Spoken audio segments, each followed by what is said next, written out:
Kalau kamu perlu tidur minimal 8 jam dalam sehari agar bisa beraktivitas pada siang hari, banyak temennya kok. Tapi kalau kamu bisa tidur kurang dari 6 jam dan masih bisa terus aktif, kemungkinan kamu termasuk orang yang beruntung yang punya short sleeper syndrome atau sindrom tidur singkat. Kelainan genetik ini membuatmu tidur jauh lebih singkat daripada orang lain. Bagimu, semua ini biasa-biasa saja. Wah! Bagusnya lagi, sindrom ini tidak punya efek samping sehingga tidak merugikan. Masih soal tidur nih. Apa kamu pernah bangun dengan perasaan dongkol karena rambutmu acak-acakan? Wah, apa jadinya kalau masalah ini kamu hadapi seumur hidup dan kamu tidak bisa berbuat apa-apa untuk mengatasinya? Inilah yang disebut uncombable hair syndrome atau sindrom rambut tak bisa disisir.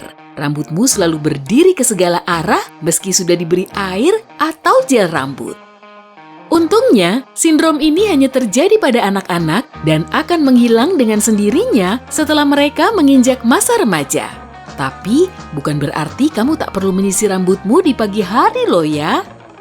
Sepasang tangan tambahan memang akan sangat berguna dalam berbagai situasi. Sepasang jari tambahan juga berguna kok. Sekitar 1 dari 500 orang terlahir dengan 6 jari di salah satu tangan. Tos 6 jari dulu. Dalam banyak contoh, jari tambahan ini dianggap tak berguna lalu dibuang. Namun, penelitian menunjukkan orang yang tidak membuang jari keenamnya bisa melakukan aktivitasnya dengan satu tangan, seperti mengikat tali sepatu atau bermain video game dengan gamepad. Apakah ini termasuk kelanjutan dari evolusi manusia? Pasti sulit juga tuh beli sarung tangan berjari 6. Kalau tanganmu terlihat aneh, artinya kamu punya ibu jari triphalangel. Sekitar 1 dari 25.000 orang terlahir dengan 3 tulang ibu jari. Normalnya, ibu jari cuma punya 2 tulang, sehingga pemiliknya punya bentuk tangan yang unik. Kalau ciri ini terjadi bersamaan dengan 6 jari, bentuknya malah lebih ajaib lagi. Ciri tubuh seperti ini sebetulnya tidak terlalu langka loh. Kondisi ini tidak membuat mereka risih kok. Justru lebih memudahkan mereka dalam melakukan aktivitas kalau ibu jarinya punya tulang tambahan. Coba bayangkan, kamu jatuh dari gedung setinggi 10 lantai dan cuma mengalami luka kecil. Tak ada tulang yang patah atau yang lainnya. Anomali genetik ini ditemukan pada tahun 1994. Penyandang anomali ini punya susunan tulang yang 8 kali lebih padat daripada orang biasa. Saking kuatnya, tulang mereka tidak mudah dihancurkan. Ada kecelakaan mobil parah yang korbannya tidak cuma selamat, tapi juga tanpa mengalami patah tulang. Dan canggihnya lagi nih ya, setidaknya untuk si korban kecelakaan tadi, anomali ini kemungkinan bisa diturunkan. Artinya, dia bisa mewariskan tulangnya yang tahan banting ke anak-anaknya. Kelainan berikutnya tidak akan memberi kemampuan unik sih, tapi akan membuat penyandangnya terlihat cantik. Heterokromia membuat matamu berlainan warna, misalnya mata yang satu berwarna coklat dan satunya biru. Kondisi ini berkaitan dengan kadar melanin dalam tubuh. Pigmen ini memengaruhi warna kulit, rambut, dan ya, betul, mata. Ada juga heterokromia parsial yang ditandai dengan sebagian dari salah satu mata berwarna beda. Kondisi ini memang tidak terlalu sering terjadi pada manusia, tapi pasti kamu sering melihatnya pada anjing, terutama jenis husky. Anjing ini cenderung mengalaminya secara alami, dan menurutku sih keren banget. Kamu tahu kan kalau kolesterol tidak bagus buat tubuhmu dan biasanya sulit dibasmi. Ternyata ada loh orang-orang yang dari sananya memang sudah kebal dari kolesterol. Di dalam tubuh mereka terdapat gen khusus yang mencegah kolesterol menumpuk dalam darah, sehingga mereka bisa lebih mudah menghindar dari masalah yang ditimbulkan oleh kolesterol. Kadar kolesterol yang terlalu rendah juga bisa menyebabkan masalah loh, tapi pada kebanyakan contoh tidak akan menyebabkan masalah besar. Tetap saja sih perlu kita perhatikan. Mata kita dapat melihat jutaan warna dan ronanya berkat 3 jenis sel kerucut yang ada di dalamnya. Setiap sel kerucut ini punya perannya masing-masing dalam melihat beragam warna primer, merah, hijau, dan biru. Tapi ada juga orang yang punya jenis kerucut tambahan. Kondisi ini bernama tetrakromat. Rasanya kok sulit dibayangkan ya rupa dunia ini bagi mereka. Mereka melihat lebih banyak warna, bahkan sampai jutaan daripada manusia biasa. Mereka juga bisa menunjukkan perbedaan warna yang terlihat sama. Menariknya, kebanyakan mamalia dulunya punya 4 sel kerucut di matanya, tapi hilang dalam proses evolusi. Kondisi yang kurang mengesankan tapi tak kalah langka, yaitu pusar kepala ganda. Wujudnya berupa rambut di atas kepala yang berbentuk spiral. Kalau rambutmu pendek, akan sangat mudah terlihat. Selain itu, bagian rambut ini sangat sulit untuk dirapikan. Umumnya, kita cuma punya 1 pusar kepala. Tapi ada juga orang yang kurang beruntung dengan punya 2. Merapikan rambut pun jadi 2 kali lebih repot. Tapi, ada juga sih yang percaya kalau 2 pusar rambut menandakan keberuntungan, bahkan kecerdasan. Kalau kamu mau bertemu dengan Superman atau Supergirl di kehidupan nyata, cari saja orang yang protein myostatinnya tidak aktif. Anomali genetik ini membuat seseorang menjadi sangat kuat. Ototnya terus tumbuh sejak usia dini. Penyandang anomali ini akan menunjukkan perkembangan fisik yang jauh lebih pesat dari anak-anak biasa. Saat dewasa, mereka bisa sangat menguasai atletik.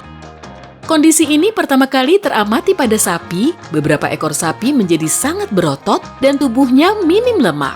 Ternyata manusia juga bisa mengalaminya. Mendaki gunung tidak cuma perlu perjuangan fisik, tapi juga membuat paru-paru bekerja ekstra. Semakin ke atas, kita akan semakin sulit bernapas karena udaranya terus menipis. Tapi hal ini tidak terlalu memberi pengaruh bagi orang Tibet. Penelitian menunjukkan kalau penduduk yang mendiami kawasan pegunungan memiliki mutasi genetik eksklusif. Mereka bisa menghirup udara pegunungan yang tipis seolah-olah berada di lembah. Karena ini pula, mereka jadi sangat tangguh dan bisa melakukan kerja yang lebih keras daripada orang biasa. Gen yang bertanggung jawab atas adaptasi ini juga disebut gen atlet super. Kelainan genetik yang paling langka yang pernah ada dinamakan darah emas dan bisa menjadi penyelamat hidup bagi jutaan manusia. Diketahui cuma ada 40 orang pemilik golongan darah ini di dunia. Mereka tidak punya antigen sel darah RH. Siapapun bisa menerima darah mereka, bahkan yang golongan darahnya sangat langka. Meskipun darahnya tidak berwarna keemasan, tapi nilainya jauh lebih tinggi dari emas. Nah, kalau kamu ingat Elizabeth Taylor, mungkin kamu juga ingat matanya yang indah dan ekspresif. Kondisi ini sebagian disebabkan oleh kelainan genetik langka, bulu mata ganda. Cuma segelintir orang di seluruh dunia yang punya 2 baris bulu mata yang membuat mereka terlihat sangat menawan. Tapi kekurangannya, bulu mata keduanya bisa masuk ke mata dan menyebabkan iritasi. Jadi, kadang mereka harus mencabut bulu mata yang berlebih. Kembar identik juga cukup langka. Tapi ada yang jauh lebih langka, kembar tapi beda.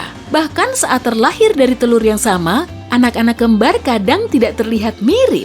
Dalam beberapa contoh, warna kulitnya bahkan bisa berlainan. Anak-anak seperti itu sering lahir dari pasangan ras campuran. Misalnya, salah satu dari si kembar bisa mewarisi gen kulit putih dan yang satunya gen kulit gelap. Tada! Vitiligo adalah kelainan yang membuat kulit, rambut, dan kuku memiliki bercak. Penyebabnya karena kekurangan melanin.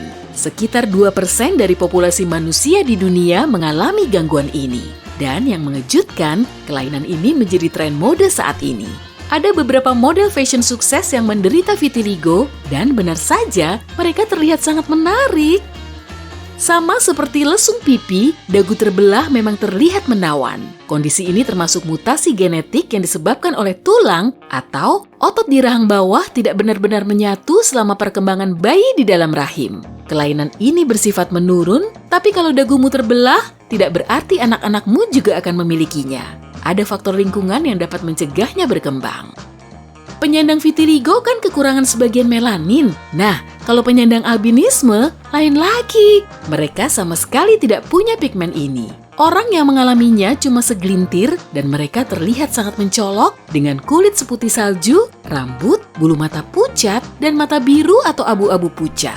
Kelainan ini juga bisa terjadi pada hewan. Misalnya pada burung merak albino dan buaya yang benar-benar putih. Jenis lain dari albinisme disebut albinisme okuler. Bedanya, albinisme ini cuma memengaruhi mata. Pigmen di iris mata cuma sedikit sehingga warna matanya terlihat sangat berbeda. Kekurangan melanin membuat mata sangat peka terhadap cahaya sehingga orang yang mengalami kondisi ini harus sangat menjaga penglihatannya.